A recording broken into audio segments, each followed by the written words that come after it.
Hi, everyone. Welcome. We're here today with Kyle, who is a Beachway alumni. Kyle was kind enough to join us here today and tell us a little bit about his story. I think you are going to really be inspired by his story and how far he has come. I mean, he has the best smile, which I've already learned. And really, he's going to share with you what happened and how long he's come. And we hope that this gives you some hope or a family member some hope that may be struggling out there. So Kyle has been sober about 9 months, and he is actually back home in Colorado. Correct, Kyle? Yep. Yeah. So we were talking a little bit about the difference in the weather from Florida to to Colorado. But you're happy to be home, happy to be sober, and happy to be feeling so good. So I just want to give a little bit of a background. You and I are chatting a little bit about a dual diagnosis, right? And for anybody that doesn't know what that is, it's when you struggle with an addiction as well as mental health. And you did share with me that you had some social anxiety, hmm um, but you also had some severe chronic pain, correct? Yes. Yes. So you were struggling with both of those things. Can you just tell us a little bit about how it felt on those days when you were having both those things happen to you, your anxiety as well as your pain? I just was looking for something to numb it because with the chronic pain definitely comes depression, and I tended to jump to suicide really quickly, like because the pain would just be so significant, and I was at such a young age. I was almost felt like my youth was being taken from me, and whenever I would take painkillers, it just made me feel like a normal person again. And I just thought that was the way. I thought that was the only way out, that I can enjoy life again. And I continued to have more surgeries and continue to get prescribed higher doses of painkillers, and just realized that it was just a never ending cycle. It was just this loop, and then I would never get enough of it, and I would always run out of my prescriptions, and I would resort to using like kratom to substitute so I can keep my job that I was at the time, to help fight back the withdrawals. And yeah, it was definitely just terrible. It was just a never ending loop, and I just wanted to numb myself, Yeah, and I so you, didn't. And that was the only way, I guess. well, I mean, you're not alone. I mean, there's a lot of people who go to their doctor when they're in pain, and also go to their doctor when they're feeling anxious. And you did both those things. Yeah, You know, you and I were chatting about the picture that they took of you, or actually that you took of yourself the day that you went to Beachway, yeah, and how you come so far from that. But that picture shows you at the end of that, right? So the end of the anxiety and the chronic pain, and you using the prescription medication not as prescribed, correct? So yeah. it was taking you to a point where you were feeling better, but you needed more and more and more. And then you got to your end point, and that end point was your rock bottom, correct? Yeah, I started pursuing drugs on the street and almost killed myself, literally. I'm so sorry to hear that. Yeah, Well, I'm so glad you are where you are today. And that rock bottom, what I found interesting, it wasn't a family member, it was you, right? It was you that said, this is it, right? yeah. It was after I was overdosed behind the wheel of my parents' Prius, going 80 miles an hour, and I didn't hit anybody. I was on the highway. Fortunately, I didn't hit anybody. I could have easily got a manslaughter charge, or something severe could have happened. And I was driving without a license too, but they didn't even do. I hit one of those big metal road signs that you see with the lighting that has that says something like road work up ahead. I hit one of those going like 80 miles an hour, and next thing I know, I'm waking up in a getting a CT scan, shivering because the Narcan was blocking the opiate receptors because that's what Narcan does, and I was just like having really severe withdrawals. And next thing I know, I'm talking to a cop, and the first thing I asked was, I didn't hurt anybody, did I? And they said, no, you just hit an object. And Mm-hmm. that was me. I felt like that was a sign from God telling me, Kyle, this is not the route you're supposed to take. Mm-hmm. You're gonna die if you keep doing this. And I called my oldest brother who has dealt with addiction. He lives out in St. Louis, and he told me that Florida is like a hub for really great rehab centers because Mm-hmm. I had no luck with the Suboxone replacement therapy. That doesn't work. That's what I did out here whenever I was trying to seek help. And that just never works. Replacing something is just replacing one addiction with another. So when that I hit my rock bottom, almost dying, but I didn't even get a scratch on me. I was just like, okay, I need to figure myself out, or else I'm gonna be put 6 feet under and not be able to make anything of myself. So you found yourself at Beachway. Yep. And we talked a little bit about that. And I think people always want to know because people are scared, right? People are scared to go get help. So what did it feel like for you when you got there? Were you scared? Yes, I was extremely scared because the withdrawals and how terrible I looked. I was constantly feeling like I was being judged, but at the same time, I would keep telling myself, I'm at a rehab. They're all here for the same reason I'm here. So if they want to criticize me, they're just projecting their insecurities onto me. I mean, we're all here just to get better. So just the first couple days were terrible, but as soon as I started getting better, I started seeing the light. It's one thing that you got to remember when you first get there. It's going to be rough, but you got to keep talking to yourself positively as much as you can, no matter how many times those bad voices start creeping in. So when you got there and you started attending the groups and meeting with your therapist, meeting with the doctors and nurses, what did you feel? Like what kind of sense were you getting from the people there that were there to help you? I loved everybody there. My therapist, Jerry, he was awesome.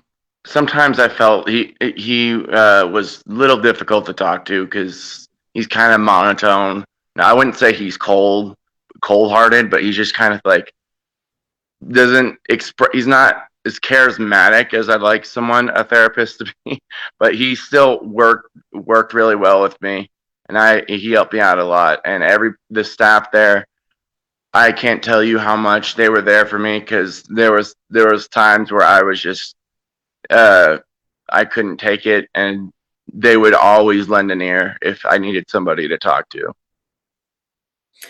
That's what I've been hearing from people is just even that they'll come and just sit with you if that's what you need at that moment. And sometimes that's what you need.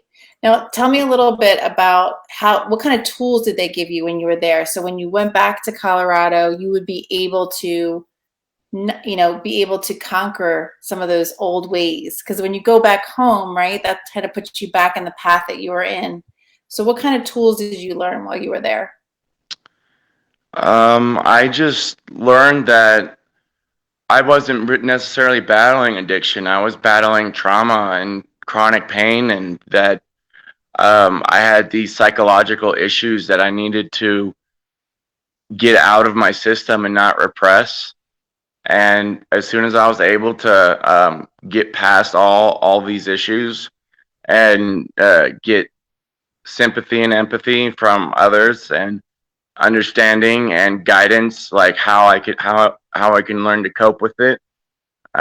It all kind of, and after the doing that consistently for the 45 days I was there, it was able to just kind of ingrain itself inside of me because it was there. You guys are very consistent on the type of therapy you guys provide, and that's kind of what you do is where I wouldn't call it monotonous, but you guys like wanna you do up the therapy as you progress into Beachway as you get better, but it's almost the same thing, but it's just like another level higher of how to better yourself.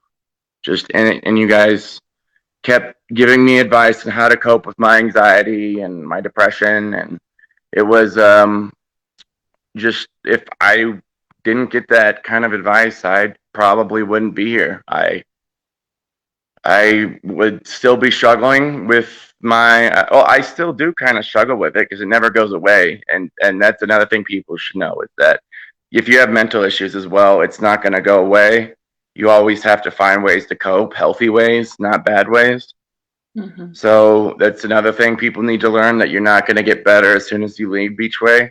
It's still going to be a constant battle, but everything that they taught me at Beachway has helped me cope. And as I progress, I'm learning other ways to cope while I'm living my life as well. And so tell us a little bit about your life now. You were telling me about your relationship with your dad, as well as your health, your overall physical health, and Yeah. also your job. Yeah.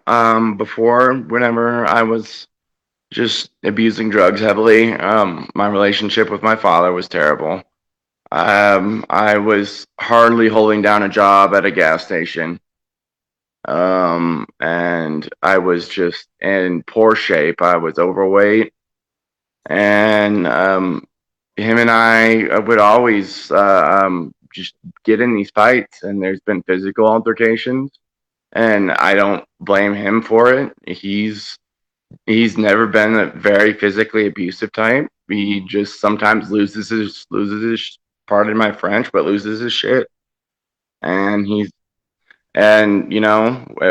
weren't getting along. And then whenever I got help and came back and started working and showing that I'm doing better, my relationship with my father has just is a lot better. It's easier to talk to him. He doesn't feel like he has to hold anything back with me. He can talk to me, and him and I are just getting along finally. And it's been a long time since that's been like that. It's he. I think he was waiting for me to grow up, basically, because I was still acting like a man child, expecting to live off my parents, not realizing that I'm an adult and I need to start taking care of myself, which I'm able to do now because I am currently working full time at Sam's Club, which I recently got promoted, and I recently purchased my very first car. And I figured out on top of that that I'm a natural born salesman. I'm one of their top 3 salesmen there. And I didn't even know that about myself because when I was younger, I was the introvert. Mm. But I guess now I'm able to. It's just came naturally. Like I'm able that the coping skills that I've learned to beat my anxiety have definitely helped, because if I was the same person whenever I got to Beachway, I probably would not be being able to sell credit cards, because you have to be charismatic, you have to be able to talk to people. So yeah, everything finally is coming to fruition, and I've also lost weight. I lost probably a little over 50 pounds, and I'm doing a healthy keto diet, which is helping with my chronic pain. So that's another thing people should definitely focus on, like, because your gut is like your second brain. It that definitely can affect your emotions, like how your negative emotions and how much they enter inside your head. So you definitely want to be able to take care of yourself as you get older, because you can't drink soda and eat candy all the time or you can do that when you're a kid, but not when you're an adult, because it can affect how you feel. So that was another thing that was affecting my mental stability, was my IBS, because I had terrible gastric issues, Mhm. and that's another thing I've had adjusted to. And I've been on the keto diet since mid-October 2021. It sounds like it's been a full circle for you come round from where you were. So you've been able to manage your chronic pain with natural ways, right, of taking care of yourself. And even your social anxiety, which you said was one of the first things in your that really struggled as a teenager, as a mental health piece of the puzzle. You're now in front of people every day, talking to people at Sam's Club, right? Yep. You know, so really you have come full circle. It's so amazing to see. We're so grateful that you gave Beachway the opportunity to work with you, and we're so glad that you're doing better. Thanks for sharing your story. It's very inspiring to our community. Yep. No problem. Glad Thanks, glad Kyle. to help, and I definitely thank you guys too. And I think I love the staff there, and you guys are amazing. Thank you, Kyle. Have a No great problem. day. All right. You too.